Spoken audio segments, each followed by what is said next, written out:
ሰላም የዚህ ፕሮግራም ተከታታዮች ይህ ሌክሶሎጂ ሰለሞን ነው ወይም ከሰለሞን ጋር እንግዲህ በዚህ ቻናል የተለያዩ ጉዳዮችን እያነሳ ሀሳብ አስተያየቶችን ትምህርታዊ ለሆኑ ጉዳዮችን ደግሞ ትምህርት የሚያስጨብጡ ነገሮችን የማስተላልፍበት ቻናል ነው። ታዲያ ለዛሬ በተለይ የመውጫ ፈተና በህግ ትምህርት ቤት የመጀመሪያ ዲግሪያቸውን የሚማሩ ተማሪዎች የመውጫ ፈተና ዝግጅት ሊረዳ በሚችል መልኩ ኮርሶችን በተለይ ከወጣው ከብሉፕሪንቱ ወይም ኤግዛም የሚዘጋጅባቸው ቦታዎች ሁኔታዎች የሚጠቁመውን ማኑዋል በመመልከት በሱ ማኑዋል መሰረት ጠቅለል ያለ እንደ ሪቪዥን ሊሆን የሚችል ብቻውን ትምህርት ወይም ጥቅል በቂ ነገር ሊባል አይችልም፣ ነገር ግን ሪቫይዝ ሊያደርግ የሚችልና ጥቅል ክለሳ አይነት የሆነ ፕሮግራም እንዲሆን አስቤያለሁ። ለዛሬ ከውርስ ህግ የሚጀምር ይሆናል።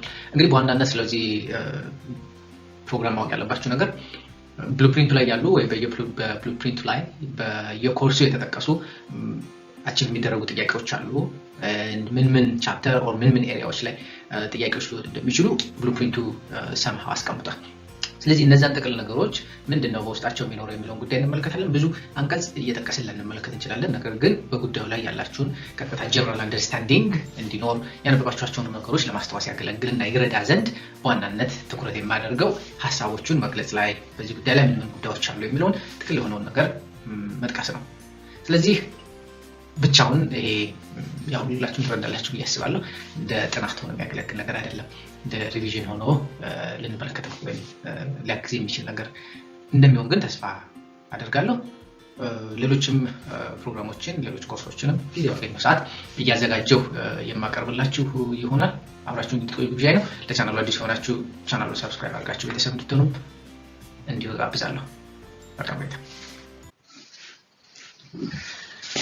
ከመጀመሪያው ስንጀምር እንግዲህ ውርስ ምንድነው የሚለውን ጉዳይ ነው በመመልከት የምንጀምረው። ውርስ ማለት የአንድ ሰው ህይወቱ ካለፈ በኋላ መብቶቹ፣ ግዴታዎቹ ወይም ደግሞ ያሉት ሀብቶች በጠቅላላው ተመልክተን ለወራሾቹ በህግ ወይም ደግሞ በኑዛዜ ላስቀመጣቸው ወራሾቹ ንብረቶቹ የሚተላለፉበትን መንገድ የሚያስቀምጥ የህግ ስርዓት ነው። በዝርዝር ያስቀምጣልናል።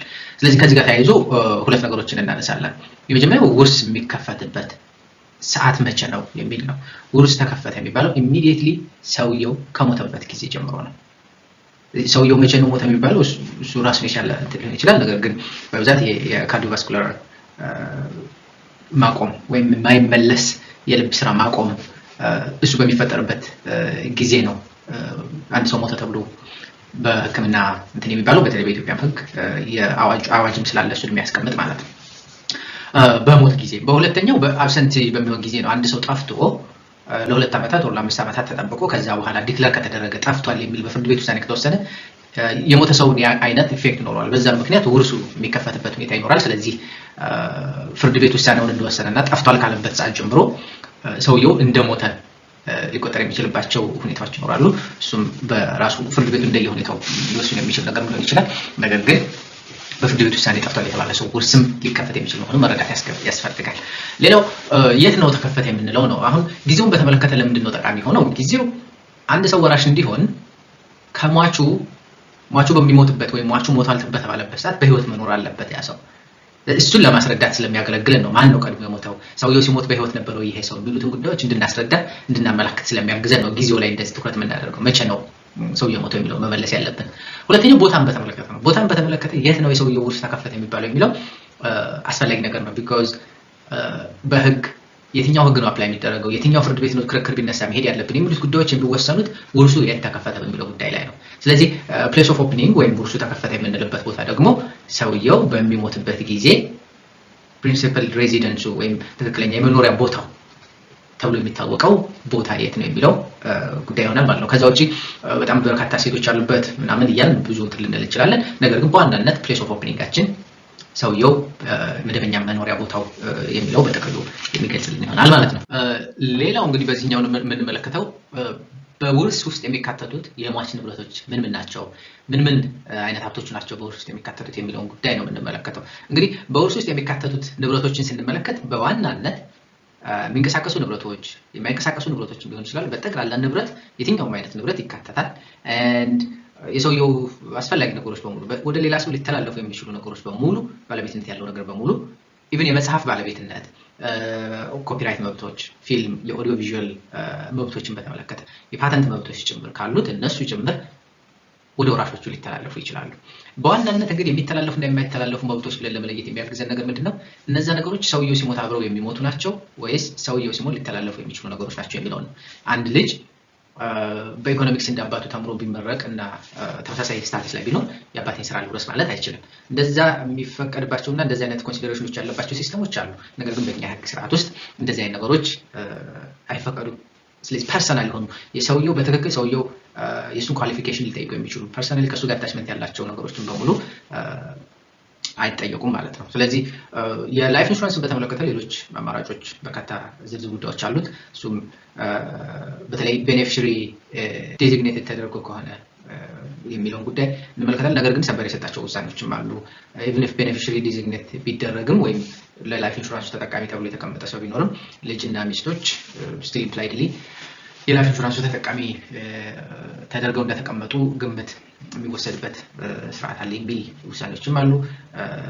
ላይፍ ኢንሹራንስ ስቲል ወደዛ ወደዚህ የሚል ነገር ይሆናል። ሌላኛው ኮምፐንሴሽን ነው። እነዚህ ኮምፐንሴሽኖችን በተመለከተ ኮምፐንሴሽኖቹ በቀጥታ ለደረሰባቸው ጉዳት የሚሰጡ ነገሮች እንጂ ውርስ ተደርገው ኮንሲደር የሚደረጉ ነገሮች አይደሉ። ስለ ኮምፐንሴሽን ስናወራ ሚስት ባልየው በመሞት ምክንያት የደረሰባት ጉዳት ካለ፣ ልጆች በባልየው መሞት በአባታቸው መሞት የደረሰባቸው ጉዳት ካለ ለእነሱ የሚሰጥን ካሳ የውርስ አካል ተደርጎ ሌሎች ሊካፈሉት ወይም ወደታች አሉ መካፈል እንፈልጋለን የሚሉ አካላት ሊካፈሉት የሚችሉት ነገር አይደለም ነው። ከመብትም አንፃር ስንመለከተው ወደ በኋላ እንመለከተዋለን። ክሬዲተሮች ወይ ሟች ከመሞቱ በፊት ብድር ተበድሯቸው የነበሩ ሰዎች የመጠየቅ መብት አላቸው ገንዘባቸውን ሰውየው ከሞተ በኋላ ይፈን ማለት ነው። ስለዚህ ይሄ ነገር ከውርስ ውስጥ አለመካተታቸው ክሬዲተሮች ወይም ባለ ገንዘቦች በሰውየው ላይ ገንዘብ ያላቸው ሰዎች ያንን ነገር እንዳይጠይቁ ያደርጋቸዋል ማለት ነው ኢን ሰም ሴንስ። ስለዚህ ከፔንሽን የሚገኙ ገንዘቦችን ሰውየው በጥሮታ የሚያገኛቸውን ገንዘቦች ለሚስቱና ለልጆቹ ይሰጣሉ። ነገር ግን ዕዳ የነበረባቸው ያለባቸው ከሆነ ሰውየው ባለገንዘቦቹ መጥተው ከፔንሽን ወይም ከጥሮታ ገንዘቡ ዕዳውን ክፈሉን ማለት አይችሉም። ለልጆቹ ወይም ለሚስቱ የሚሰጠውን ካሳ ተጠቅመው ዕዳችን ይከፈላል የሚል ጥያቄ ማቅረብ አይችሉም ማለት ነው። ስለዚህ የውርስ አካል የሚሆኑት ነገሮች ላይ ባለዕዳዎቹም ጭምር መብት ይኖራቸዋል። የውርስ አካል የማይሆኑት ነገሮች ላይ ግን ባለ መብቶችም ወይም ገንዘብ ያላቸው ሰዎችም ከሰውየው ላይ መብት አይኖራቸውም ማለት ነው ለመጠየቅ። መሰረታዊ ልዩነት የሚፈጥረው እዚህኛው ጉዳይ ላይ ነው። ሌላኛው እዚህ ላይ መመልከት ያለብን ምን አይነት የውርስ አይነቶች አሉ በኢትዮጵያ ሕግ እውቅና የተሰጣቸው የሚለውን ጉዳይ በተመለከተ ማንሳት ያለብንን ነገር ነው። ይሄን ስንመለከት በዋናነት ሁለት ብለን ልናልፋቸው እንችላለን። ነገር ግን ሶስት ናቸው። አንደኛው በኑዛዜ የሚደረግ ነው። ሁለተኛው ያለ ኑዛዜ የሚደረግ ነው። ሶስተኛው ሁለቱን ሚክስ የሚያደርግ ነው። ሰውየው ሁሉንም ንብረቱን በኑዛዜ ላይ ያስተላልፍ ይችላል። ምሳሌ ኑዛዜውን ያደረገው ከ2 ዓመት በፊት ቢሆን እስከሚሞትበት ባለው 2 ዓመት ጊዜ ውስጥ በርካታ ንብረቶችን አፍርቶ ሊሆን ይችላል። ስለዚህ እነዚያ ንብረቶች በኑዛዜ ውስጥ አይካተቱም። ያለ ኑዛዜ ባለው በህጉ ስርዓት መሰረት ህጉ መብት ለሚሰጣቸው አካላት እንዲከፋፈል ይደረጋል ማለት ነው። ወይም እነሱ ወራሾች እንዲሆኑ ህጉ ይፈቅድላቸዋል። ስለዚህ እነዚህን 3 አይነት ስርዓቶች አሉ ብሎ ማለፍ ይጠቅማል። ነገር ግን በዋናነት ሁለቱ በኑዛዜና ያለ ኑዛዜ ቴስቴት ኤንድ ኢንቴስቴት ሰክሰሽን የምንላቸው ሁለቱ አማራጮች እንዳሉን መመልከት ተገቢ ነው። እንግዲህ ኑዛዜ ስንል ሰውየው ከመሞቱ በፊት አስቀድሞ 2 አይነት ኑዛዜዎች አሉ። የቃል ኑዛዜን ያው ኑዛዜ ብሎ መጥራት ስለሚያስቸግር በሁለቱ አይነት ኑዛዜዎች ቃል አስቀምጦ ከሆነ ንብረቱን ለማን እንደሚካፈል አስቀምጦ መሟላት ያለባቸው ነገሮች በሙሉ አሟልቶ ያስቀመጠው ኑዛዜ ካለ በዛ መሰረት የሚፈጸም ማለት ነው። ቴስቴት የምንለው ግን ሰውየው ኑዛዜ ሳይተው ከቀረ ህጉ ማን መውረስ አለበት የሚለውን ጉዳይ አስቀምጧል። ህጉ ደግሞ ወራሾችን ዲተርማይን የሚያደርገው በስጋ ዝምድና ነው ወይም በደም ነው። የስጋ ዝምድና ሊኖር ይገባል። ዘመድ ነው መውረስ ያለበት። ስለዚህ እነሱን በቅደም ተከተል አስቀምጧቸዋል። እነሱ ወራሽ የሚሆኑበት እድል ይኖራል ማለት ነው። ስለዚህ 2 ኦር 3 እንደ ሁኔታው ምርጫ ላይ ምን ብሎ እንደሚመጣ ስለማይታወቅ በዚህ መንገድ መረዳት ተገቢ ነው። ሌላኛው የመውረስ ችሎታ ወይም capacity to succeed and ወራሽ ለመሆን የሚያስፈልጉ ወይ መሟላት ያለባቸው ነገሮች በተመለከተ ያሉ ነገሮችን ነው። እንግዲህ መሟላት ያለባቸው የውርስ ሁኔታዎችን በተመለከተ ከአንቀጽ 830 እስከ 837 ያሉት ዝርዝር ጉዳዮችን አስቀምጧል ህጉ በዋናነት። ነገር ግን እኛ በጥቅሉ ለመመልከት ይረዳን ዘንድ የመጀመሪያው እና ማናቸው የሚወርሱት የሚለውን ጉዳይ ስንመለከት የመጀመሪያው ሰውየው በሚሞትበት ጊዜ በህይወት ያሉ ሰዎች ናቸው። በህይወት መኖር አለባቸው ወራሽ ለመሆን አንድ። ሁለተኛው ልጆቹ ሊሆኑ ይችላሉ። በመርህን የምናስቀምጠው ነገር በባዮሎጂካል ልጆችና ወይም በወለዳቸው ልጆችና አዳፕት ባደረጋቸው ወይም በጉድፍቻ ባመጣቸው ልጆች መካከል ልዩነት አይፈጠርም።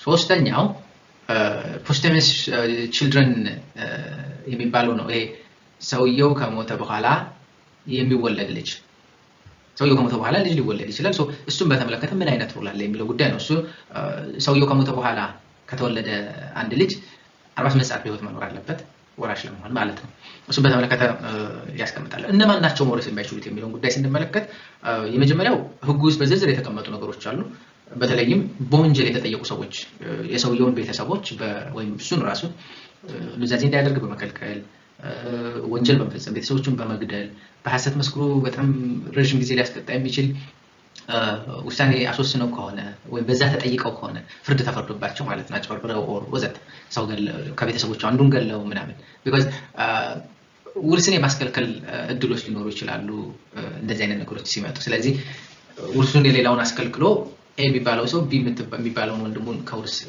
እንዳይሳተፍ አድርጎ ሊገለው ይችላል ስለዚህ ብቻውን ወራሽ የሚሆንበትን እድል ለማመቻቸት የሚያደርግባቸው ሁኔታዎች አሉ ተብሎ ስለሚገመት እንደዚህ አይነት የሰሩ ሰዎች ከውርስ እንዳይካተቱ ያደርጋቸዋል ሰውየውን ዛግ እንዳይደርግ ይከለክሉ ወዘተ በመጥፎ መልኩ የተሳተፉ ሰዎች ምንም ሰው ከመጥፎ ተግባሩ መጠቀም ስለሌለበት እንደዚህ አይነት ክልከላዎችን የሚያስቀምጥበት ሁኔታዎች አሉ ማለት ነው እሺ ሌላኛው እንግዲህ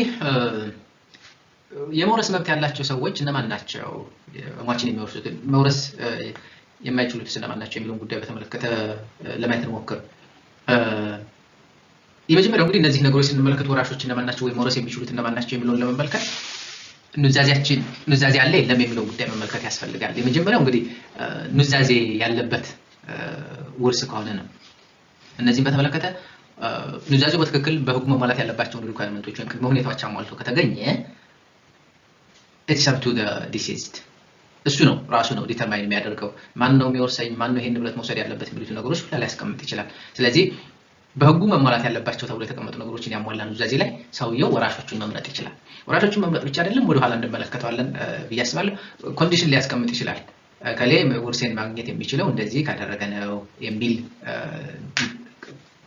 የኑዛዜ ቃል ሊያስቀምጥ ይችላል እንደዚህ አይነት ነገሮች ላይ ይፈቀዳሉ ነገር ግን አሁን ፍቺ ከፈታች ነው ሚል ማስቀመጥ አይችልም ምሳሌ ወንድ ልጅ ከወለደች ሊል ይችላል ነገር ግን በማህበረሰቡ የሚያስቀምጣቸው ነገሮች ይሄ ተቀባይነት የሌላቸው መሆን የለባቸው እንድትፈታና ውርስን እንድትካፈል ቢል ይሄ ከማህበረሰባችን እሳቤና ከማህበረሰባችን ባህልና ስርዓት ውጭ ስለሆነ ማለት ነው ሌላኛውና ሁለተኛው ኑዛዜ ሰውየው ባልተወበት ጊዜ ኑዛዜ በሌለበት ጊዜ በህጉ መሰረት ነው ኑዛዜዎች የሚፈጸሙት ይሄን ከ842 እስከ 852 ባሉት የምንመለከተው ነው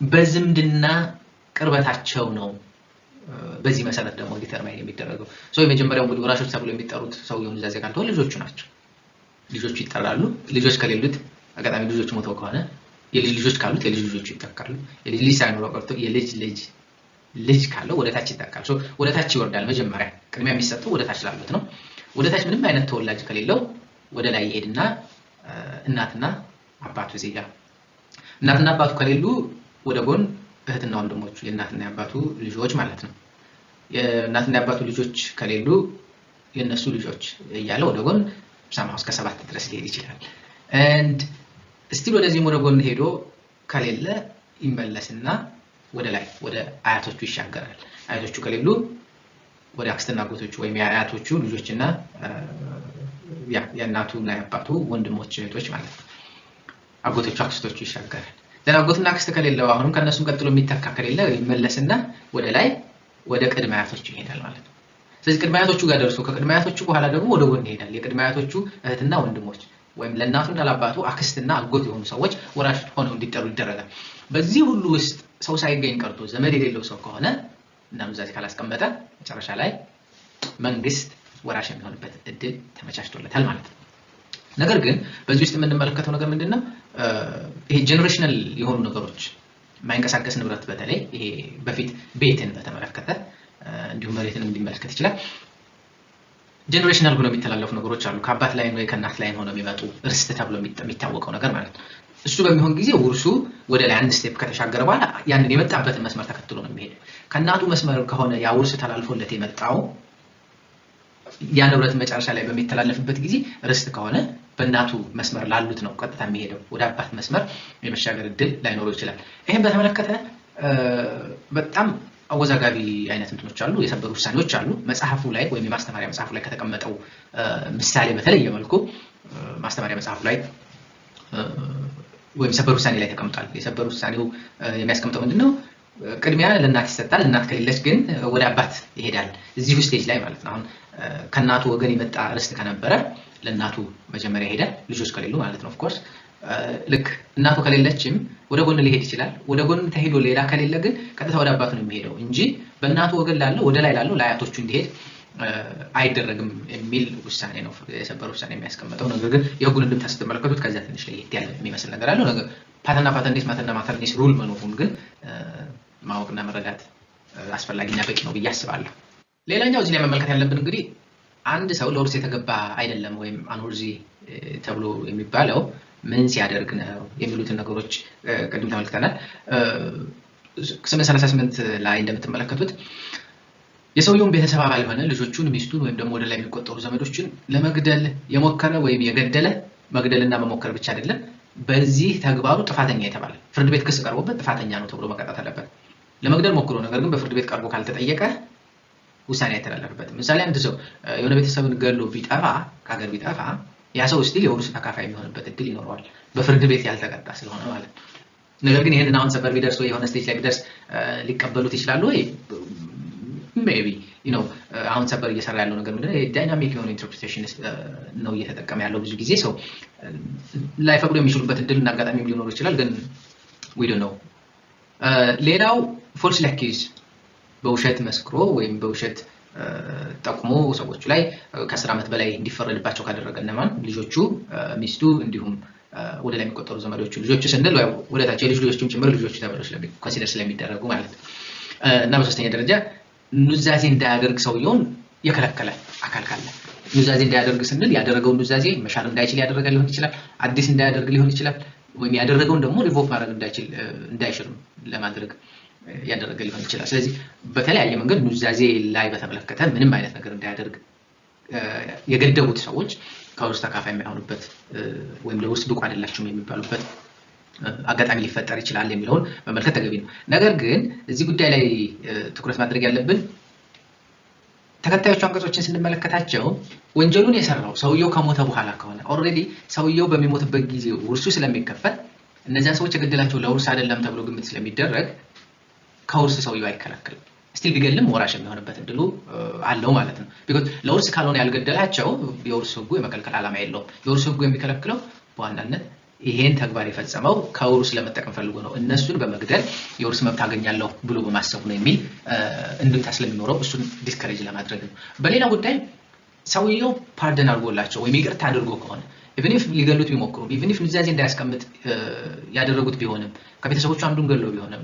ለመግደል ሞክሮም ቢሆን ነገር ግን ይቅርታ ካደረገላቸው እነዛ ሰዎች ያንን ድርጊት ቢያደርጉም የውርስ ተካፋይ ከመሆን የሚያግዳቸው ነገር አይኖርም ማለት ነው ስለዚህ ሁለቱም ነገሮች በደንብ ኮንሲደር ማድረግ ይገባል ያ እዚህ ጉዳይ ላይ ስንመጣ እንግዲህ ሞዴል ፕሮቪዥን which suggests inheritance between spouses ባልና ሚስት እንዲወራረሱ ባልና ሚስት አሁን በኢትዮጵያ ህግ ውስጥ አይወራረሱም ባለው ሁኔታ ውስጥ የማይወራረሱበት ለምንድን ነው የሚለው ጉዳይ በግልጽ ህግ ውስጥ ባልና ሚስት አይወራረሱም የሚል የተጻፈ ነገር አናገኝም በፍትሐ ብሔር ህግ ውስጥ ነገር ግን ይሄ የሚመጣው እንዴት ነው እንዳልኳችሁ በተለይ ሰውየው ኑዛዜ ካላስቀመጠ በኑዛዜ ሊያወርሳት ይችላል ምንም ችግር የለም ያለ ኑዛዜ ከሆነ ግን ውርስ የሚካፈሉት ዘመዶች ናቸው ወይም የስጋ ዝምድና ያላቸው ሰዎች ናቸው ሚስት ደግሞ የስጋ ዘመድ አይደለችም በዛ ምክንያት ነው ማተካፈለው ብዙ ጊዜ ባልና ሚስት እንዳይገዳደሉ በሚለው ምናምን የሚል ነገር ይቀመጣል የትኛውም ክፍል ላይ ብትሄዱ ፍትሐ ብሔር ህጉ ላይ ባልና ሚስት አይወራረሱም ብሎ የሚያስቀምጥ የህግ ክፍል አታገኙም ይሄ ኢንተርፕሬቴሽን ግን የመጣው ከየት ነው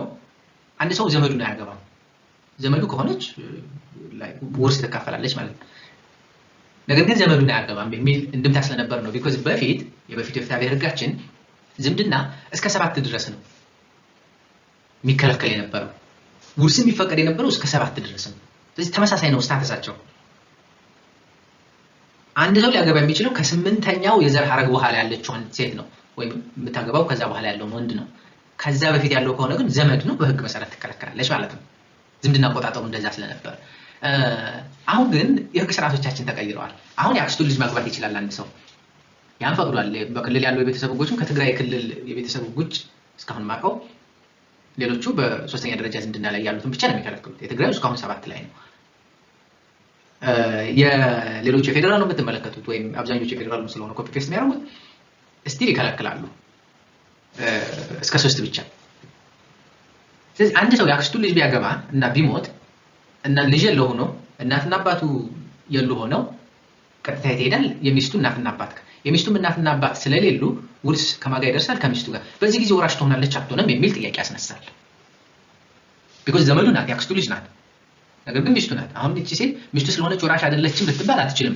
ሚስት እንዳትወርስ የሚከለክላት ምንም አይነት የህግ ክፍል ስለሌለ ዘመድ ስላልሆነች ነው። መሰረታዊ ጥያቄ መጠየቅ ያለብን አሁን ላይ ዝምድና እስከ ስንት ነው የሚለውን መጠየቅ ነው። በፍትሐብሔር ህጉ ላይ በውርስ ህጉም አይ ቲንክ 856 ይመስለኛል ዝምድና ሊኖር ይገባል። አንድ ሰው እንዲወርስ ዝምድና መኖር አለበት። አሁን እቺ ሴት ሲያገባት ዘመዱ ናት ወይስ ዝምድናው ፈረሰ ነው? ጋብቻ ዝምድናን ያጠናክራል ወይስ ያጠናክራል? የስጋን ማለት ነው። ኦፍ ኮርስ ዝምድና ይፈጥራል የጋብቻ ዝምድና። ነገር ግን የስጋ ዝምድናን ያፈርሳል ወይስ ያጠናክራል የሚለው ጉዳይ በደንብ መታየት መቻል አለበት። ስለዚህ አሁን በኢትዮጵያ ህግ ውስጥ ባልና ሚስትን እንዳይወራረሱ የሚከለክላቸው ህግ አለ ወይ? ኖን የሆነ ኢንተርፕሬቴሽን ስለሆነ አዎ ብሎ ማለቱ ተገቢ ሊሆን ይችላል። ነገር ግን ቴክኒካሊ በጣም ቴክኒካሊ ካየነው በኢትዮጵያ ህግ ውስጥ ባልና ሚስትን የሚከለክል እንዳይወራረሱ ህግ የለም። አሁን ባለው ሁኔታ ዝምድና እስከ ስንት ነው የሚለው ማወቅ መቻል አለብን። አንድ ሰው ያክስቱ ልጅ ካገባት ከዛ በኋላ ዘመዱ አይደለች ማለት ነው ስቲል ወይስ አሁንም በድሮ የቤተሰብ ህግ ሄደን እስከ 7 ነው ዝምድና ለን ነው? የድሮውን ቤተሰብ ህግ ደግሞ እንዳንጠቀም የቤተሰብ ህጎቹ የበፊቱን የፍትሐብሔር ህግ ሽረውታል። ስለዚህ እሱን ኮንሲደር ማድረግ ይገባል። ነገር ግን አሁን ላይ ሚስት ወራሽ አይደለችም የሚለውን ጉዳይ አለ ብለን ተስማምተን ሚስትን ወራሽ ለማድረግ ምን አይነት አማራጮች ሊቀርቡ ይችላሉ የሚለውን ጉዳይ ስንመለከት አንደኛውና ከዚህ በፊት እኔም ተማሪ ያለሁኝ የፍትሐብሔር ህጉን ለማሻሻል የውርስ ህጉን ድራፍት ህግ አለ በሚል ጽሁፎች ሲጻፉ መለከት ነበርና እዛ ውስጥ ከተቀመጡት ነገሮች ውስጥ አንዱ ምንድነው አሁን ላይ ኢትዮጵያ ውስጥ ቅድመ አያት የለም አይደል? ቅድመ አያት ስለሌለ ቅድመ አያትን ወራሽ ከማድረግ ይልቅ 4ኛ ስቴጅ ላይ ሚስት ወራሽ ሆና ብትመጣ because ቅድመ አያት ስለሌለው ሚስቱ እያለች መንግስት ብሎ ሰው ማለት it's not fair honestly. so ከመንግስት በፊት ሚስቱ ተወራሰው ሚስቱ ያው ከሌለችም መንግስት ይወርሳል። እሱን አይነት እድል መስጠቱ ተገቢ ነው የሚል አማራጮች እንዳሉ አንብቤያለሁ። so እሱን አይነት ሪኮሜንዴሽን ማቅረብ የተሻለ ሊሆን ይችላል። ሌላኛው እንግዲህ ሟች ንብረቱን ማስተላለፍ መብቱ ወይም ንብረቶችን የማከፋፈል ወይም ለሌሎች የመስጠት በኑዛዜው ጉዳይ ላይ ምን ያክል ወይም እስከምን ድረስ ነው ስልጣኑ የሚለውን ጉዳይ መመልከት ነው። ስልጣኑ እስከምን ድረስ ነው? ይሄን ስንመለከት ኑዛዜ ነው በዋናነት። ሰውየው በትክክል ፎርማሊቲውን አሟልቶ ኑዛዜ በትክክል ካስቀመጠ ንብረቶችን የማከፋፈል መብቱ የተጠበቀ ነው፣ ምንም ጥያቄ የለውም። የትኛው ንብረት ለማን የሚሉትን ማስቀመጥም ይችላል። ያው በኋላ አስፈላጊ ሁኔታዎች ተፈጥረው ሊቀየሩ የሚችሉበት ሁኔታ ይኖራል። እንዴት ሊፈጠር ይችላል? ያ ነገር ግን የተቀመጡ ደግሞ ሊሚቴሽኖች አሉ። አንድ የመጀመሪያው ልጆቹን እንዳይወርሱ ማድረግ አይችልም። ያ ማለት ምን ማለት ነው? ሊነቅላቸው አይችልም። በምን ንብረቱን በሙሉ ለሌላ ሰው በመስጠት እንደዛ ማድረግ አይችልም። ልጆቹ ውርስ እንዳያገኙ ከፈለገ እከሌ የሚባለው ልጅ ውርስ እንዲያገኝ አልፈልግም በዚህ ምክንያት ብሎ ማስቀመጥ መቻል አለበት። ነገር ግን ሙሉ ንብረቱን ወደ ሌላ ሰው ሲሰጥ ከላይ ያሉት ወራሾች እናትና አባቱ፣ አክስት፣ አጎት፣ እህት፣ ወንድም ምናምን እንደተነቀሉ ይቆጠራሉ። እሱ ችግር የለም። ወደ ላይ ያሉት ወደ ታች ያሉትን ልጆቹን ግን ሀብቱን በሙሉ ዝም ብሎ በኑዛዜ ለሆነ ሰው አሳልፎ ሰጥቶ ልጆቹን በባዶ ማስቀረት አይችልም። ይሄ በህጉም የተፈቀደ ነገር አይደለም። እንደ ሊሚቴሽን ተቀምጦ ከምናገኛቸው ነገሮች ውስጥ አንደኛው ነው። በስጦታም ቢሆን በሌሎች መንገዶች እነሱን በቀጥታ ማስተላለፍ አይችልም። ሌላኛው ኑዛዜውን በሚጽፍበት ጊዜ ኮንዲሽን ሊያስቀምጥ ይችላል ቅድም እንዳለው። ነገር ግን እነዛ ኮንዲሽኖች ኢሌጋል መሆን የለባቸውም፣ ኢሞራል መሆን የለባቸውም፣ ከማህበረሰቡ እሴቶች ጋር የሚቃረኑ መሆን የለባቸውም። ካገባች ብሎ ሊያስቀምጥ ይችላል፣ ካላገባች ብሎ ግን ማስቀመጥ አይችልም። ከተማረች ብሎ ሊያስቀምጥ ይችላል፣ ካልተማረች ብሎ ግን ማስቀመጥ አይችልም። ከወለደች ሊል ይችላል፣ ካልወለደች ማለት ግን አይችልም። because ይሄ ማህበረሰባችን መብት መገደብ ነው የሚሆነው። ይሄን ካደረገች ሰጣለሁ አንድ ነገር ነው፣ ይሄን ካላደረገች በሚል የእሷን መብት በመገደብ ላይ የተቀመጠ ነገር ግን የሚሆን ነገር አይደለም። ብትፈልግ ታደርጋለች፣ ባትፈልግ አታደርገውም ነው ያኛው የሚደረገው ነገር ሲሆን። ነገር ግን እንዳትወልድ በመከልከል ከሆነ ግን የሚሆን አይደለም። ይሄ የሆነበት ምክንያት ምንድነው? የማህበረሰባችን እሴት ነው። አሁንም የማህበረሰብ እሴት ነው። ልጅህን እንዳትወልድ ካልወለደች እሰጣታለሁ it doesn't make sense, it's somehow silly። እሱን ማድረግ አይችልም የሚል ነው። ሌላው እንግዲህ የውርስ ውስጥ ስንመለከት ኑዛዜ አይነቶች ምንድናቸው የሚለው ጉዳይ ነው የምንመለከተው። እንግዲህ ይሄን ጉዳይ በምንመለከትበት ጊዜ የመጀመሪያው የቃል ኑዛዜን ነው የምንመለከተው። የቃል ኑዛዜ ሰፋ ያሉ ነገሮች የሚሰጡበት አይደለም። እንደውም አንዳንዴ የቃል ኑዛዜ ተብሎ መጠራቱ ላይ ያለበት አይመስለኝም። ቢኮዝ ብዙ ነገር ማድረግ አትችሉም። በጣም በልዩ ሁኔታዎች ነው የቃል ኑዛዜ የሚፈቀድላቸው። ከነዛ ውስጥ ይሄ በኖርማል ሰርከምስታንስ ንብረት ማስተላለፍ አትችሉም። ይሄ ትልቅ ንብረቶችን በቃል ኑዛዜ ለእንትና ይሁንልኝ ብላችሁ ማስተላለፍ አትችሉም። ነገር ግን በጣም ልዩ በሆኑ ሁኔታዎች ውስጥ ምሳሌ ሰውየው እየሞተ ባለበት ሁኔታ በጣም ኢመርጀንሲ ሲቹዌሽን ውስጥ ሆኖ ሰው ካገኘ ኑዛዜውን በዚህ መንገድ ይሁንልኝ ብሎ ሊያስቀምጥ ይችላል። በሁለት ሰዎች ፊት ሁለት ሰዎች መኖር አለባቸው። የቃል ኑዛዜውን በሚያደርግበት ጊዜ በቃል ኑዛዜ ምን ጉዳዮችን ሊናዘዝ ይችላል የሚለውን ጉዳይ እንመልከት። በጣም ሊሚትድ የሆኑ ነገሮች ናቸው። የፈለገውን ንብረት ይሄኛው ንብረት እንደዛ ይሁንልኝ ይሄኛው ምናምን ብሎ ማለት አይችልም።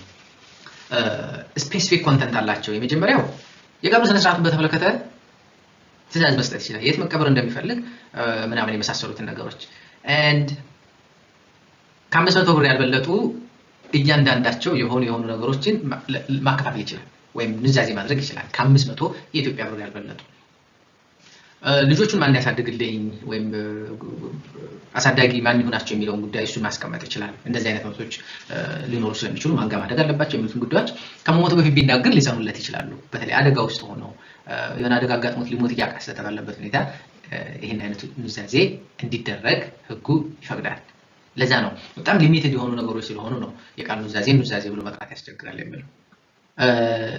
ሌላኛው በጽሁፍ የሚደረግ ውል ነው። በጽሁፍ የሚደረግ ውልን ስንመለከት በእጅ ጽሁፍ መሆን አለበት። በኮምፒውተር የሚጻፍ ከሆነ ሰውየው በቀጥታ በእጁ በራሱ ከወረቀቱ አናት ላይ ወይም ከወረቀቱ ስር ላይ በሱ የተጻፈ መሆኑን በትክክል ውሉን ክፍሉን እያንዳንዱ ወረቀት የሱ መሆኑን መጻፍ መቻል አለበት። የሱ መሆኑን የሚገልጽ ነገር ይህን ኑዛዜ እኔ ያደረኩት ነው ምናምን እያለ እያንዳንዱ ወረቀት እያንዳንዱ ቅጠል ላይ መጻፍ አለበት። ለምን? በኮምፒውተር የሚጻፍ ጽሁፍ ማንም አመሳስሎ ሊጽፈው የሚችለውና ማንም የሚፈልገውን አይነት ክፍል የሆነ ፓርት ላይ ያስገባበት የሚችልበት ሁኔታና እድል ስለሚፈጠር፣ የሰውየው እጅ ጽሁፍ ከሆነ ግን የእጅ ጽሁፍ ስለሚታወቅ ከሱ እጅ ጽሁፍ ውጪ የሆኑ ነገሮችን ይሄ የተጨመረ ነው በሚል መቃወም የሚፈልግ ሊቃወሙ የሚችል ይሆናል። እዚህኛው ላይ እንግዲህ ምስክሮች አያስፈልጉትም። ነገር ግን ቃሉን መጻፍ አለበት። እያንዳንዱ ገጽ ላይ መፈረም አለበት። በሱ የተጻፈ መሆኑን ማስቀመጥ መቻልም አለበት። እዚህኛው ላይ እንግዲህ ቫሊድ እንዲሆን ይሄ በእጅ የሚደረግ ጽሁፍ አንድ በእጁ ማድረግ አለበት ሙሉ በሙሉ። የሌላ ሰው ጽሁፍ በመሃል ገብቶ እንኳን ከሆነ ወረቀቱ ወይም ያደረገው ኑዛዜ ውድቅ ሊደረግበት ይችላል። and በግልጽ ደግሞ ይሄ ነገር ኑዛዜ ነው በህግ ፊት በቀረበ ጊዜ የሚጸና የኑዛዜ ቃል በሚል ኑዛዜ መሆኑን ኢንዲኬት ሊያደርግ የሚችል ወይም የሚገልጽ ነገር ማስቀመጥ መቻል አለበት እንጂ ዝም ብሎ የጻፈው ወረቀት ሁሉ እንደ ኑዛዜ ሊወሰድ የሚችልበት አይደለም። ይሄ መጨረሻ ኑዛዜ ነው ወዘተ የሚሉ ቃላትን መጠቀም አለበት። and ይሄንን የተማሩ ሰዎች ብቻ የሚያደርጉት ኑዛዜ የሚባለው ለዛ ነው። በጽሁፍ ራሳቸው የሚጽፉ ሰው ያልተማረ ሰው ስለማይጽፍ ያልተማረ ሰው ይሄን ኑዛዜ ሊያደርገው አይችልም።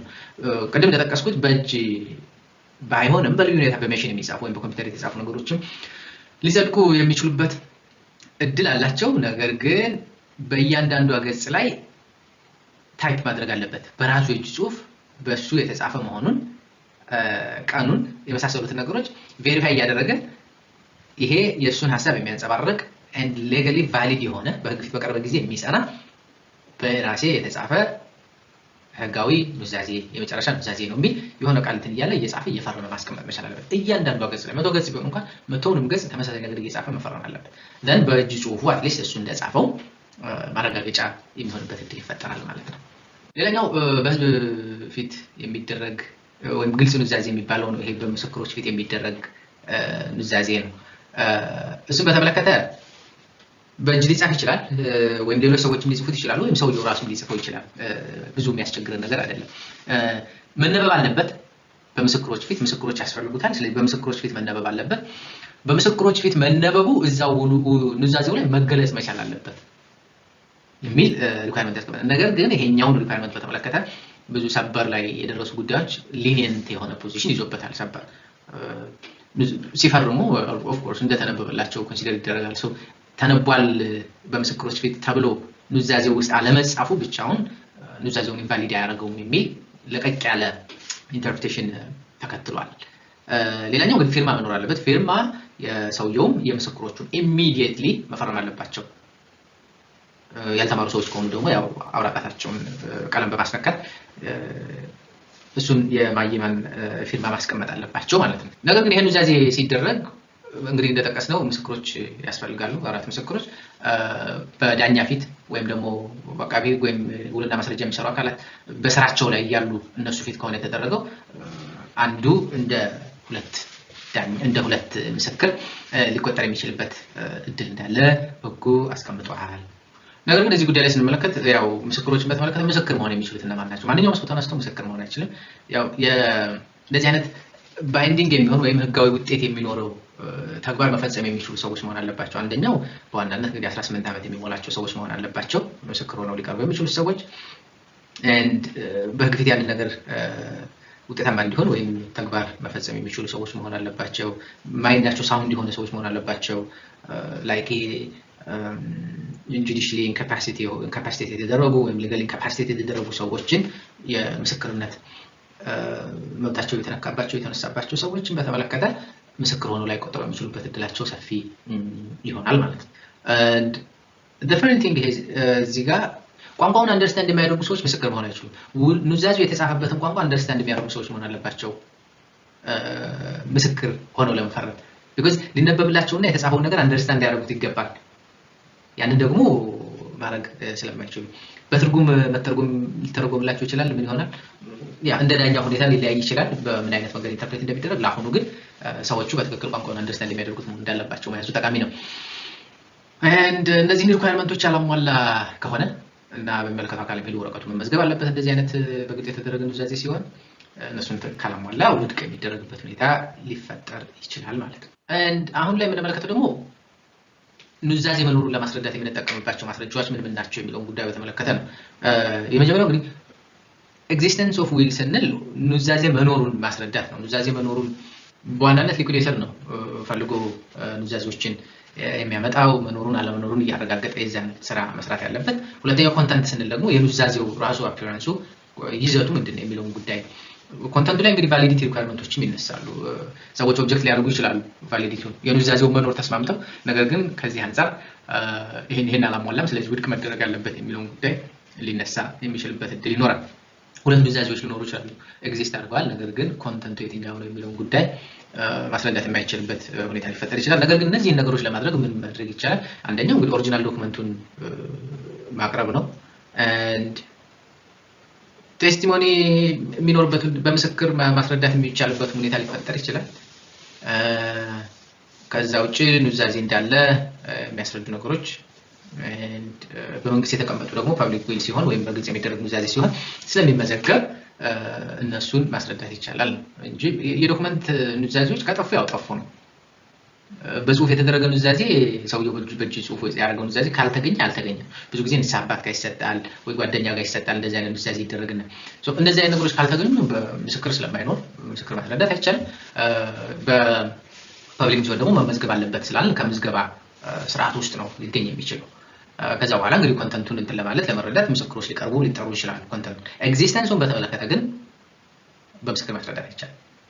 ኮንተንቱን በተመለከተ ምስክሮች ሊጠሩ ይችላሉ። ምን አስቡ ነው በምን መንገድ ነው ኢንቴንሽኑ የነበረው ሐሳቡ የሚለውን ጉዳይ ለማስረዳት ትንሽ ክላሪፊኬሽን ለማግኘት ያው የቃል ኑዛዜን ደግሞ ያው በቃል እንደተባለው በቃል ማስረዳት የሚቻልበት ሁኔታ ይኖራል ማለት ነው።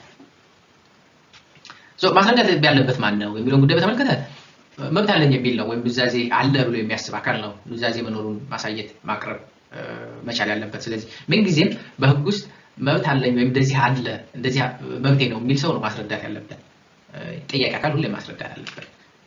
በእርግጥ ልዩ ሁኔታዎች አሉ እነሱ ውስጥ አሁን አንገባም። ሌላኛው አንድ ኑዛዜ በምን መንገድ ነው ኢንቫሊዴት ሊደረግ የሚችለው ወይም ዋጋውን ሊያጣ የሚችለው የሚለውን ጉዳይ በተመለከተ መመልከት ያስፈልገናል። አንደኛው እንግዲህ ፐርሰናል ኔቸር ኦፍ ዊል ብለን ያነሳነው ነው። ኑዛዜ በቀጥታ በሰውየው መደረግ አለበት። ኑዛዜን በውክልና ማድረግ አይቻልም። ኑዛዜን በጋራ ማድረግ አይቻልም። ባልና ሚስት እንኳን ኑዛዜ በጋራ መስጠት አይችሉም። ይሄን ያክል ጥብቅ ነው የኑዛዜ ስርዓቱና ህጉ። ሁለተኛው ካፓሲቲ ሊኖረው ይገባል። በእድሜ መስጠት የሚችልበት ደረጃ ላይ መድረስ አለበት። ሜንታሊ ሳውንድ የሆነ ሰው መሆን አለበት። የመሳሰሉት ነገሮች ይሄ ጁሪዲካል አክት የሚባሉት ነገሮች ለመፈጸም የሚችል ሰው መሆን አለበት። ኑዛዜም ጁሪዲካል አክት ተብሎ ከሚጠቀሱት ነገሮች ውስጥ አንዱ እና ዋነኛው ስለሆነ ማለት ነው። ሌላኛው ኢምፖሲብል ከሚያደርጉት ነገሮች ውስጥ ሊፈጸሙ የማይችሉ የኑዛዜ ክፍሎች ካሉ በዋናነት ያንን ክፍል ብቻ አጥፍቶ ቀሪው የኑዛዜው ክፍል እንዲቀጥል ማድረግ ይቻላል። it's a matter of interpretation እሱ ነገር ግን እንደዚህ አይነት ነገሮች በሚኖሩ ጊዜ አትሊስት ያ ክፍል ኢንቫሊዴት የሚደረግበት ሊኖር ይችላል። and የተሰረዙ ምን ያሉ ነገሮች ካሉ ሰውየው ተገዶ ከሆነ በጉልበትም ይሁን በመንፈስ መጫን ከሆነ እንደዚህ አይነት ኑዛዜ ውስጥ እንዲያደርግ የተደረገው ተብሎ ግምት የሚወሰድ ከሆነ ሰውየው ስቲል ግዴታ ላይ ኖርበት ወይም ኑዛዜው ላይ ጸና የሚችልባቸው በጣም ሰፊ እድሎች ይኖራሉ። ተሽሮ ከሆነ ጊዜ አልፎ ከሆነ ስፔሻሊ ታይሚንግን በተመለከተ የሚቀመጡ ነገሮች አሉ። ፐብሊክ ዌል ካደረገ በኋላ ሰውየው ምን ያክል ዓመት ከኖረ በኋላ ኑዛዜው ተግባራዊ ወይም ውጤት እንዳይኖረው የሚሆንባቸው ስርዓቶች አሉ። እሱ ብዙ ዲቴል ስለሚሆን ልንመለከተው እንችላለን። ነገር ግን እንደዚህ አይነት ነገሮችም በህግ ውስጥ ያሉበት ሁኔታ መኖሩን አስፈላጊ ይሆናል ማለት ነው። ላፕስ ኦፍ ዊል ስንል እንግዲህ አንድ ሰው ኑዛዜ ካደረገ በኋላ ለሆነ ሰው ኑዛዜ ሰጠ። ምሳሌ ኤ የሚባለው ሰው ለቢ ቢሰጥ ነገር ግን ቢ ቀድሞ ቢሞት ደን ኤ በኋላ ቢሞት ያው ኑዛዜው ተግባራዊ ሆኖ ላፕስ አድርጓል፣ ጊዜው አልፎበታል፣ የመሳሰሉ ነገሮች ሊነሱ የሚችሉበት ሁኔታ ይኖራል። በዛን ጊዜ ኑዛዜው እንዳልተደረገ ይሆንና ተግባራዊ አይደረግም ወይም ውጤት አይኖረውም። ሊኩዊዴሽን በተመለከተ እንግዲህ ሀብት ማጣራቱን ነው። የሰውየውን ንብረቶች ምን ናቸው፣ በምን መንገድ የታሉት ንብረቶችን እያንዳንዱ ንብረት የማጣራት ሂደቱ ነው። ሊኩዊዴተር እንዴት ይሾማል ወይም አጣሪ እንዴት ይሾማል፣ ያጣሪው ስራ ምንድን ነው የሚሆነው የሚሉትን ጉዳዮች አብረን እንመለከታለን። ከዛ በፊት ግን የምትክ ወራሽነትን ጉዳይ እንመልከት። ምትክ ወራሽነት ማለት ምሳሌ እናትና አባቱ ጋር ደርሶ ልጆች ከሌሉት እናትና አባቱ ጋር ደርሶ ወደ ጎን ይሄዳል። ማን እህትና ወንድሞቹ ሊወርሱ ይችላሉ፣ ወይም የእናቱ አባትና የእናቱ እና የአባቱ ልጆች የሆኑ ሰዎች ሊወርሱ ይችላሉ። ይሄ በምትክነት የሚመጣ ነው። ምትክነት በ856 or 853 እሱ ላይ ተቀምጦ የምናገኘው ነው። ወደ ታች ያሉ ተወላጆች መውረስ እንዲችሉ የሚፈቅድላቸው ነው። ወደ ላይ ያሉትን በዛ መንገድ እንዲወስዱ ወይም መብት እንዲያገኙ ያደርጋቸዋል። እሱም የሚፈጠረው እንግዲህ ኑዛዜ በሌለበት ጊዜ ነው ብለን እንወስዳለን። ላይክ መብቱ የተሰጠው ሰው ወይም የወራሽነት መብት አለው ተብሎ የተባለው ሰው ከሟች ቀድሞ ከሞተ ምሳሌ እናትና አባቱ ቀድሞት ሞተው ከሆነ ለእናትና አባቱ ሲሄድ እናትና አባቱ ስለሌሉ የለም ተብሎ አይዘለለ። እናትና አባቱን ሊወርሱ የሚችሉ አካላት ይወርሱታል ማለት ነው። እሱ ነው ሪፕሬዘንቴሽን። አይ ቲንክ ያ አካዳሚክሊ ፕሮግራም እንትን ስለሆነ ብዙ ማብራራት የሚጠበቅብኝ አይመስለኝም። ይሄኛው እዚህኛው እንግዲህ ኑዛዜ መሰረታዊ ባህሪያቶቹ ምንድናቸው፣ ሊገለጽባቸው የሚችሉት ምን ጉዳዮች ናቸው የሚለውን ጉዳይ የምንመለከት ይሆናል። በዋናነት አራት ነገሮችን እንመልከት። የመጀመሪያው ሰውየው ከሞተ በኋላ ነው ወደ ተግባር የሚመጣው ኑዛዜ። በሐሳብ ደረጃ የሚነሳው ሰውየው ከሞተ በኋላ ነው። ሰውየው ሳይሞት በፊት ምንም አይነት ኑዛዜ ቢያስቀምጥ ተግባራዊ የሚደረግበት ምንም አይነት እድል የለም። ሁለተኛው ሰውየው እስከሚሞትበት ጊዜ ድረስ ምንም ነገር ሊያደርግ ይችላል፣ ሊቀይረው ይችላል፣ ሊሽረው ይችላል፣ የፈለገውን ነገር ማድረግ ይችላል። ሶስተኛው ሰውየው እንደሞተ ኢሚዲየትሊ ነው ተግባራዊ የሚደረገው። ቢኮዝ በሰዓታት ልዩነት ውስጥ ኑዛዜ የተደረገለት ሰው ሊሞት ይችላል። ስለዚህ ወርሶ ሞቷል ማለት ነው። ስለዚህ በጣም ልዩነት ስለሚፈጠር የሰዓቱ ጉዳይ ኢሚዲየትሊ ነው። ሰውየው ሞተ ከተባለበት ሰዓት ጀምሮ ኑዛዜው ተግባራዊ ይሆናል ማለት ነው። እሺ፣ በዚህ ሁኔታ ውስጥ እንግዲህ ይሄኛውን ሂደት ካለፈ በኋላ አንድ ሰው ኑዛዜ ማዘጋጀት ይችላል የሚል ግምት ተወስዷል ኮርስ ኤግዛም ብሉፕሪንቱ ላይ። ስለዚህ አይ ሆፕ በቃል ኑዛዜ ምን እንደሚተላለፍ በጽሁፍ በሚደረግ ኑዛዜ ላይ ደግሞ ሰውየው በራሱ መጻፍ እንዳለበት የመሳሰሉትን ነገሮች ተመልክተናል።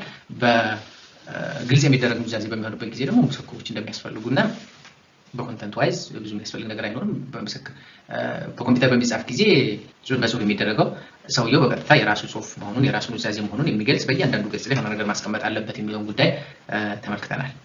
እሱን መሰረት አድርጎ አንድ ሰው ኑዛዜ ማዘጋጀት መቻል አለበት። ሆፕፉሊ ይሄን ማዘጋጀት የምትችሉ ሆናችኋል ብዬ አስባለሁ።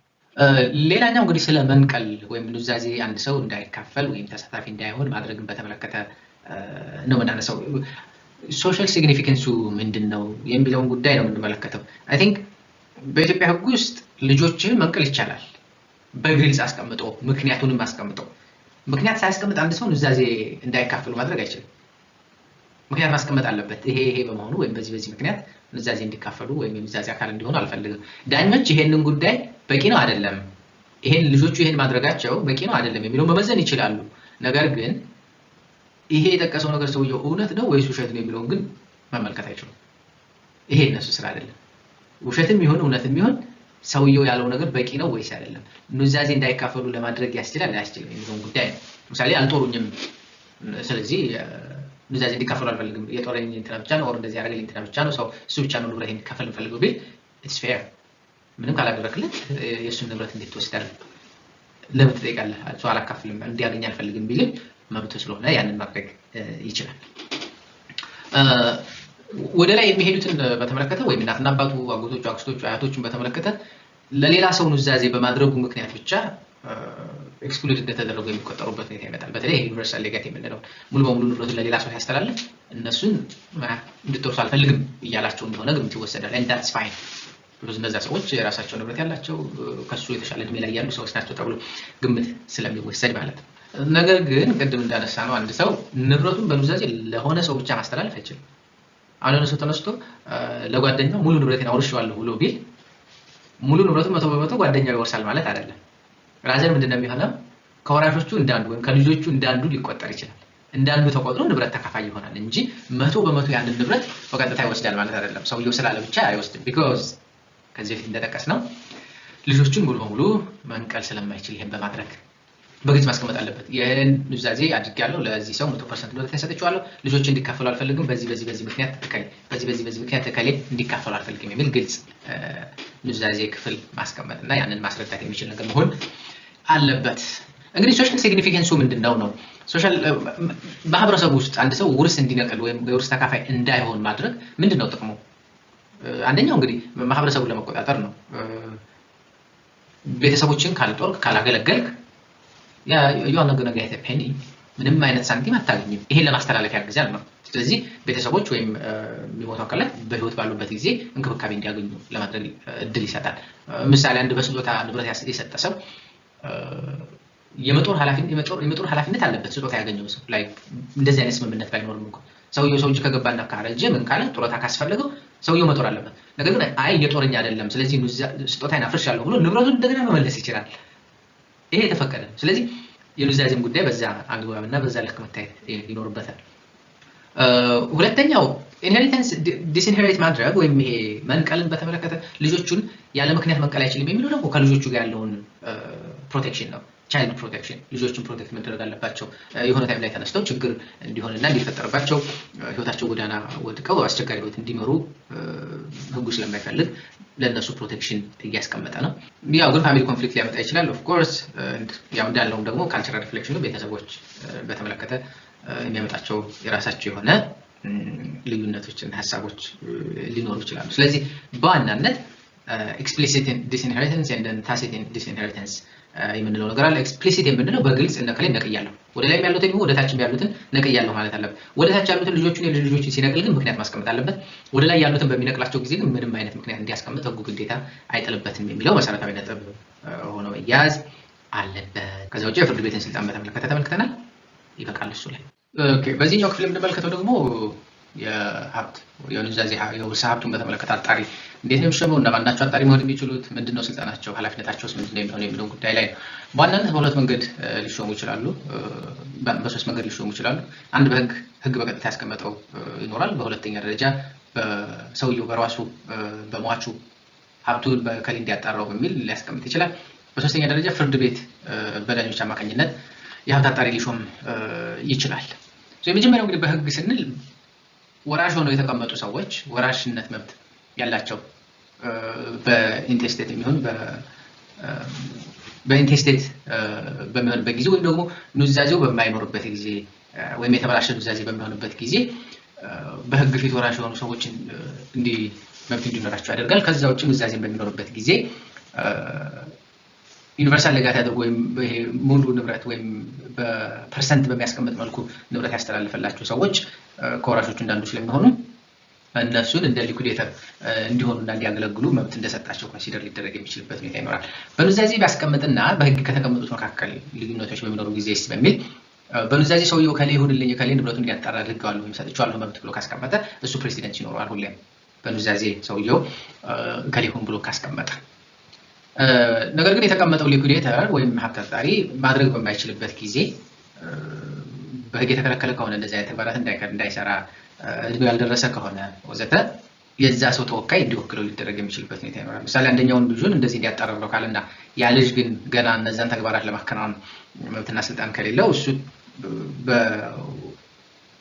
በአሳዳሪዎቹ በኩል በትዊተርና ጋርዲያኖቹ በኩል እንዲሳተፍ እድሉን ይሰጠዋል። ከዛ ውጪ ዳኞች አስፈላጊ ሆኖ በተገኘበት ጊዜ ወይም በውርሱ መሰረት ማግኘት ካልተቻለ በህግም ይሁን በኑዛዜ ያንን ማድረግ ማወቅ ካልተቻለ ዳኞች በቀጥታ ሊሾሙ ይችላሉ። ከዛ ውጪ የተደረገውን ሹመት ወይም ስልጣን የተሰጠውን አካል ሊሻር የሚችልባቸው ሁኔታዎች አሉ። ግጭት በተነሳ ጊዜ፣ ኢንካፓብል ነው ተብሎ በታሰበ ጊዜ፣ እየዋሸ ነው እያጭበረበረ ነው ተብሎ በታሰበ ጊዜ፣ እንዲሁም ስራውን በትክክል እየሰራ አይደለም ተብሎ ከታሰበ ይሄን ኃላፊነቱ ሊነጠቅ የሚችልበት ሁኔታ ይኖራል። ብዙ ጊዜ ሀብቱን የሚያጣሩ ሰዎች በደንብ ቅርብ የሆኑ ለሁሉም የማያዳሉ ሰዎች መሆን አለባቸው እንጂ ሀብቱን ያለውን ሀብት ጭምር የለም በሚል ለራሳቸው ሊያደርጉ የሚችሉ ይኖራሉ ወዘተረፈ። ብዙ ችግሮች ሊፈጠሩ ስለሚችሉ እሱ ላይ ብዙ ጊዜ ጥንቃቄ የሚደረግበት ይሆናል ማለት ነው። ከዛ ውጪ ምንድነው የሊኩዊዴተር ወይም የሀብት አጣሪ ጉዳይ የሚለውን ስንመለከት አንደኛው ቮለንተሪ ነው፣ በፈቃደኝነት ነው፣ ክፍያ ኖሮት ወይ ምናምን አይደለም። ኢን ፕሪንሲፕል አትሊስት በህግ ደረጃ የሆነ ሰው ምሳሌ ልጆቹ ናቸው ወይም የዛ ውርስ ተካፋይ የሆኑ አካላት ናቸው ንብረቱን እንዲያጣሩ የሚደረጉት። ንብረቱን በሚያጣሩበት ጊዜ ክፍያ አያገኙም። ይሄ በፈቃደኝነት ላይ የተመሰረተ ጉዳይ ነው። አንድ ሰው አልችልም ካለ አልችልም ነው። በዛን ጊዜ ነው እንግዲህ ፍርድ ቤት ያንን ውሳኔ ሊያሳልፍ የሚችለው ወይም ሌላ ሰው ሊሾም የሚችል። ያ በሚያደርግበት ጊዜ ፍርድ ቤት ገንዘብ እንዲኖረው ሊያደርግ ይችላል። ሜቢ ገንዘብ ሊከፈላቸው የሚችልባቸው ሁኔታዎች ይኖራሉ። ምሳሌ አድሚኒስትሬተር ከሆኑ ስራቸው እሱ ከሆነ በፍርድ ቤት ከሆነ ምናምን ሊከፈላቸው የሚችልበት ሁኔታ ይኖራል። አሁን ግን ሊኩዊዴተር ሆኖ በህግ ባለሙያዎች ብዙ ጊዜ የሚደረግ ስለሆነ ክፍያ ይኖረዋል የሚል ሁኔታዎች ይኖራሉ። ሌላኛው ፍርድ ቤቱ አንድን ሰው ሊኩዊዴተር አድርጎ ሲሾም ወይም ሀብት አጣሪ አድርጎ ሲሾም ቦንድ እንዳይዝ ሊጠይቀው ይችላል፣ ወይም መያዣ ኃላፊነቱን በትክክል የሚወጣ መሆኑን ማረጋገጥ እንዲቻል። ሰውየው ብዙ ነገር ሜስ ሊያደርግ ይችላል፣ ብዙ ነገር ሊያበላሽ ይችላል። ስለዚህ ኃላፊነት የሚወስድበት መሆን አለበት። ስራውን በሚጨርስ ጊዜ ኃላፊነቱ ይቋረጣል የሊኩዊዴተር ወይም ደግሞ ሪፕሌስ በሚደረግበት ጊዜ ፍርድ ቤት በሚሽረው ጊዜና በሌላ በሚቀየርበት ጊዜ እንደዚህ አይነት ነገሮች ሊፈጠሩ ይችላሉ። ስልጣኖቹ በተመለከተ ምንድነው? አንደኛው እንግዲህ ኑዛዜ መፈለግ ነው የመጀመሪያው ስራው የሚሆነው። ኑዛዜ መፈለግ አለ የለም። እሱ ከሌለና ካለ በሁለቱም በኩል ኖሮም ይሁን ሳይኖር ወራሽ የሚሆኑት እነማን ናቸው የሚለው መለየት መቻል አለበት። እዳ የማን ነው ያለበት ሰውየው ሟች የሚለውን እዳዎቹን መክፈል መቻል አለበት። እዳ ማን ላይ ነው ያለው የሚለውን ገንዘቦቹን መሰብሰብ መቻል አለበት የዛኔ ሰው። ከዛ ውጭ ደግሞ በህግና በኑዛዜ መሰረት ሰውየው ፍርድ ቤት አዲስ ስልጣን ሊሰጠው ይችላል። የተሰጡት ስልጣኖችና ኃላፊነቶች መወጣት መቻልና ማድረግ መቻል አለበት ነው። በሱ ኔግሊጀንስ ወይም ቸልተኛነትና ማድረግ ያለበትን ነገር ሳያደርግ ወይም ህግ ሳይከተል ባደረገው ድርጊት ምክንያት የሰውየው ንብረት ጉዳት ቢደርስበት መሸጥ ያለበት ነገር ካለ መሸጥ ይኖርበታል። ምሳሌ የሚበላሽ ነገር ቢኖር እነሱን ሳያደርግ ቀርቶ ብዙ ነገሮች የሚበላሹ ከሆነ የሱ ችግር መሆኑን ማሳየት ከቻለ ተጠያቂ ሊሆን ይችላል። ያው እንግዲህ ፌዝ በጥሩ ልቦና ውስጥ ሆኖ በመልካም ልቦና ውስጥ ሆኖ ያደረገው ነገር ካልሆነ በቀረ ማለት ነው። ሌላኛው እንግዲህ እዳን መክፈል አለበት የሚለውን ጉዳይ ተመልክተናል። እዳ የሚከፈላቸው ሰዎች ሟች ሲሞት እዳዎቹ አይቀሩም፣ በዛው እዳዎቹ ስቲል መከፈል አለባቸው ካለው ንብረት ላይ ማለት ነው። የወራሾችም ስራ የሚሆነው አንደኛው እሱ ነው። ከወረሱ በኋላ ኢቭን ሊጠየቁ ይችላሉ እዳውን ክፈሉ ተብለው። ስለዚህ በምን ቅደም ተከተል ነው ንብረቶች የሚከፈሉት ወይም እዳዎች የሚከፈሉት የሚለውን እንመልከት። የመጀመሪያው እንግዲህ ለመቃብር ሂደቱ ወይም በመቃብር የወጡ ወጪዎች ለምግብ ሊሆን ይችላል ወዘተ። አሁን ያው መቃብር ላይ የለቅሶ ቤትም ድግስ የሚመስል ነገር ነው ያለው። ፌር የሆነ ወጪ እንበለው። ኤኒዌይ ለመቃብሩ ሂደት የወጡ ወጪዎች እነሱ መሸፈን አለባቸው። የሊኩዊዴሽን ፕሮሰሱን በሚደረግበት ጊዜ ሰውየው ትራቭል ሊያደርግ ይችላል ወደ ሌላ ሀገር ወደ ሌላ ቦታ። እነዚህ ኤክስፔንሶች በእሱ አይደለም የሚሸፈኑ፣ በሊኩዊዴተሩ አይደለም አጣሪው ማለት ነው። በራሱ በሰውየው ሀብት በሟች ሀብት ነው የሚሸፈኑ። ስለዚህ ሰውየው የሚያወጣቸውን ወጪዎች የማግኘት መብት አለው። አይከፈለውም ማለት ወጪ እያወጣ ገንዘቡን እያባከነ ስራውን ይሰራል ማለት ስላልሆነ ማለት ነው። በሶስተኛ ደረጃ የሚከፈሉት የሰውየው ዕዳዎች ናቸው። ከሰው ተበድሮ ከሆነ የሰው ብድር ካለበት፣ የባንክ ብድር ካለበት የመሳሰሉት ነገሮች መከፈል አለባቸው። በሶስተኛ ደረጃ የሚመጡት እነሱ ናቸው። አራተኛ ደረጃ ላይ ሜንቴናንስ ነው። ቀለም ማሰብ ካለበት፣ ገንዘብ መስጠት ካለበት ለሚስት፣ ለልጅ፣ ለቤተሰብ ወይም ለሌሎች አካላትም ቢሆን ክፍያ መሰጠት መቻል አለበት። እነሱ አራተኛ ደረጃ ላይ ይመጣሉ። አምስተኛ ደረጃ ላይ ሲንጉላር ታይትል ተብሎ የተሰጡ ወይም እቺን ንብረት ለከሌ ብሎ አስቀምጦ ከሆነ እነሱም ቅድሚያ የሚያገኙት እነሱ ይሆናል። ምሳሌ ቴሌቪዥንን ለከሌ፣ ቀዩን መኪና እንትኑን ለከሌ ብሎ ከሆነ ቴሌቪዥኑን ለዛ ሰው መጀመሪያ ቀዩን መኪና ለዛ ሰው ቢኮዝ እንደዚህ አይነት ስፔሲፊክ ኑዛዜ ያስቀመጠው የሆነ የተለየ አይነት ግንኙነት ቢኖረው ነው ተብሎ ስለሚታሰብ መጀመሪያ ንብረቶቹ ለነሱ መዳረስ ወይም መሰጠት መቻል አለባቸው። ከዚህ ሁሉ ከተረፈ በኋላ ነው እንግዲህ ሌሎች ወራሾች ኑዛዜ የተደረገላቸው የሚሆን በህግም መብት የተሰጣቸው ይሄን መብታቸውን መጠየቅና ማከናወን ወይም ኑዛዜ ማግኘት የሚችሉት ውርስ ማግኘት የሚችሉት የተቀመጠላቸው ኑዛዜ መሰረት አድርገው ቢሆን በህጉ መሰረት ከነዚህ የተረፈ ነገር ካለ ነው ያንን ማግኘት የሚችሉት የሚለው ሊሰመርበት ይገባል። ቅደም ተከተላቸው በህጉ መሰረት የተቀመጡ ናቸው። ሌላኛው እንግዲህ ፓርቲሽኑን በተመለከተ ወይም ክፍፍሉን የንብረት ክፍፍሉን ዲኩዴት ከተደረገ በኋላ እና ንብረቱ ከተለየ በኋላ ወርሳቸዋል ከተባሉ በኋላ ንብረቱን በቀጥታ ላይከፋፈሉት ይችላሉ። ሊቆይ ይችላል። በጆይንትሊ ያስተዳድሩ ጆይንት አድሚኒስትሬሽን በጆይንት ኦነርሺፕ ሆኖ ሊያቆዩት ይችላሉ። ንብረቱ የግድ መሸጥ የለባቸውም ወይም የግድ ንብረቱ መካፈል የለባቸውም። እሱን በተመለከተ ግን የንብረት ክፍል ከመጀመሩ በፊት ግን መቅደም ያለባቸው ነገሮች አሉ። የመጀመሪያው ከዚህ በፊት በስጦታ ንብረት የተሰጣቸው ሰዎች ያንን ንብረት መመለስ አለባቸው። አንዱ ያጣሉ ስራ ይሄ ነው። ኤክሰፕሽኖች አሉ። ለትምህርት እንዲሆን ከሆነ የተሰጠው ያኛው ወይም ለትዳር ማቋቋሚያ ከሆነ የመሳሰሉት ነገሮች ኤክሰፕሽን ውስጥ ሆነው ላይጠየቁ ይችላል። ከዛ ውጭ ግን በሌላ መንገድ የተሰጡ ስጦታዎችን መመለስ መቻል አለበት የሆነ ሰው። ከዛ በኋላ የውርስ ተካፋይ መሆን የሚችለው እነዚያን ከመለሰ በኋላና እነዚያን የውርስ አካል ከሆኑ በኋላ and ክፍፍሉን በተመለከተ ሰዎች ራሳቸው ተናዛዥ ውርስ መብት የተሰጣቸው ሰዎች በራሳቸው ተስማምተው በዚህ መንገድ እንካፈል ብለው ሊያስቀምጡ ይችላሉ። ደን ፍርድ ቤት እንዲያጸድቅ ሊጠይቁ ይችላሉ። ከዛ ውጭ በአይነትም ሊካፈሉት ይችላሉ። ይሄ እናንተ ወሰድ፣ ይሄ እናንተ ወሰድ፣ ይሄ እናንተ ወሰድ የሚል ክፍፍል። ይሄ ብቻ ሳይሆን የትኛው ንብረት ለማን ነው በጣም ጠቃሚ የሚሆነው ግን ኮንሲደር መደረግ እንዳለበትና ጠቃሚ የሚሆነው አካል ካለ ቅድሚያ ሊሰጠው እንደሚገባ ዝርዝር የኑዛዜ ክፍሎች ስላሉ እነሱን ኮንሲደር ማድረግ ተገቢ ነው። ነገር ግን it's common sense ናቸው። ፓርቲሽን ያሉት ነገሮች በብዛት common sense የሚሆኑ ናቸው። ትንሽ ይሄኛው ኮርሌሽን ላይ ያለው አንድ ሰው በስጦታ የተሰጠው ነገር መመለስ አለበት የሚለው አዲስ ነገር ሊሆን ይችላል። ነገር ግን ያው just reminding ስለሆነ እሱን እንድታስታውሱ ለማድረግ ነው። ኑዛዜው ውርሱ ከተደረገ በኋላ ንብረት ክፍፍሉ ከተደረገ በኋላ ኢቭን ምንድነው ኃላፊነታቸው የሚሆነው የሚለው ጉዳይ ስንመለከት አዲስ ንብረት እንደገና ሊገኝ ይችላል። ኮረክሽን ይኖራል። ፓርቲሽኑ እንደገና መከፋፈል ሊመጣ ይችላል። አዲስ ልጅ እንደገና ሊመጣ ይችላል። ስለዚህ ከወሰዱት ንብረት ላይ ከእያንዳንዳቸው ላይ ይወሰድና እንደገና ለአዲስ ልጅ ደግሞ መሰጠት መቻል አለበት። sometimes እንዳለ ሙሉ በሙሉ ሊሻር የሚችልበት ሁኔታ ሊፈጠር ይችላል። አንድ ሰው በሌለበት ከሆነ ኑዛዜው የተደረገው ያኛው ሰው ተጎድቶ ከሆነ በብዙ ምክንያቶች ሊሻር የሚችልባቸው ሁኔታዎች ይፈጠራሉ። ባለመብቶች ይኖራሉ። ደግሞ ሰውየው አባታቸው ወይ እናታቸው ተበድረው የነበረው ሰው ካለ ገንዘብ አለኝ የሚል ሰው በኋላ ሊመጣ ይችላል። እነሱ ንብረቱን ከተካፈሉ በኋላ አይ አባታችሁ እኮ ከኔ ንብረት ብድር ወስዷል ይሄን ያክል የሚል አቤቱታ ይዞ ሊመጣ ይችላል። የዛን ጊዜ አይ እናቀም ሊሉ አይችሉም። በተካፈሉት ባገኙት ንብረት ልክ ተጠያቂ ይሆናሉ። ባገኙት ንብረት ልክ አዋጥተው የአባታቸውን ዕዳ መክፈል አለባቸው። ከውርስ ያልተካፈለ ሰው ግን ከዛ ዕዳ ውስጥ አይጠየቅም። ለምሳሌ ባንክ ሊመጣ ይችላል ብድር አምጡ ብሎ then አዋጥተው መክፈል አለባቸው ባገኙት። አሁን 1 ሚሊዮን ያገኘ ሰው ከ1 ሚሊዮን በላይ ሊጠየቅ ግን አይችልም። ሌላኛው ስምምነትን በተመለከተ ነው። እንግዲህ ኮንቬንሽን relating to inheritance ስምምነት ማድረግ ይቻላል። ሰውየው ሳይሞት በፊት እኔ አንተን ኑዛዜ ወይም ያንተን ንብረት መውሰድ አልፈልግም ወይም አልወርስም ቢል አንድ ሰው ያስገድደዋል ያ ነገር አያስገድደውም። እንደውም እንደዚህ አይነት ስምምነቶች ማድረግ አይቻልም። and ከኑዛዜ የማገኘው ገንዘብ አለ ንብረት አለ ስለዚህ እሱን መውሰድ ትችላላችሁ በሚል እዳ ያለበት ሰው ካበደሩ ሰዎች ጋር መስማማት ይችላል አይችልም።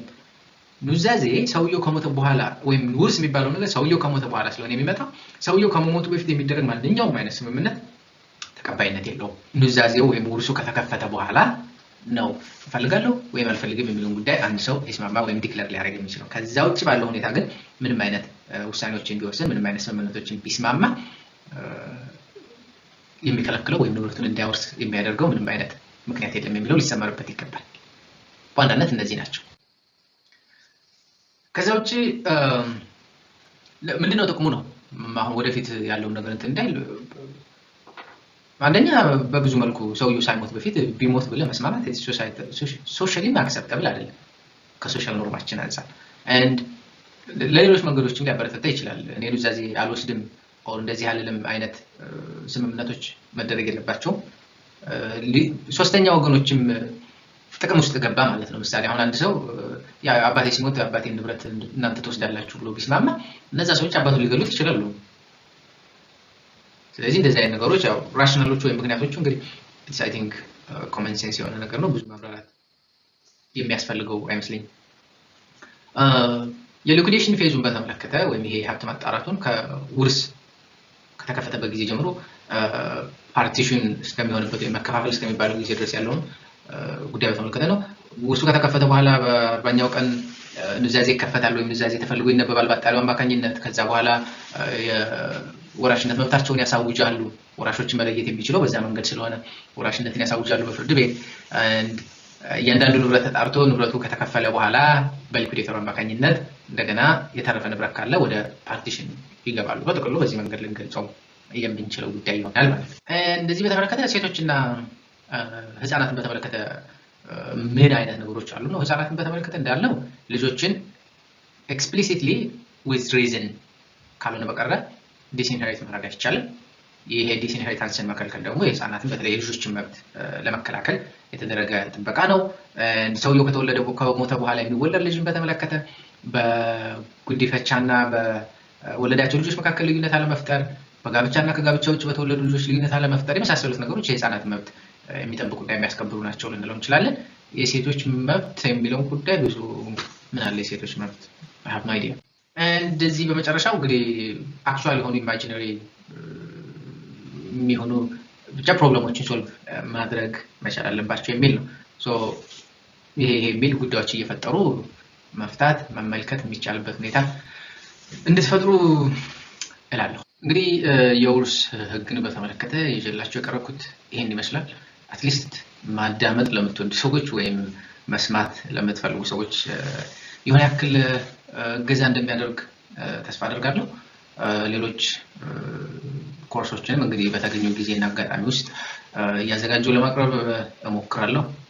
ሀሳብ አስተያየቶቻችሁን በኮሜንት ሴክሽን እንድታሳውቁኝ፣ ቻናሉም አዲስ ሆናችሁ ቤተሰብ እንድትሆኑ ድጋሚ ጋብዛችኋለሁ። መልካም የዝግጅት ጊዜ። ቻው ቻው።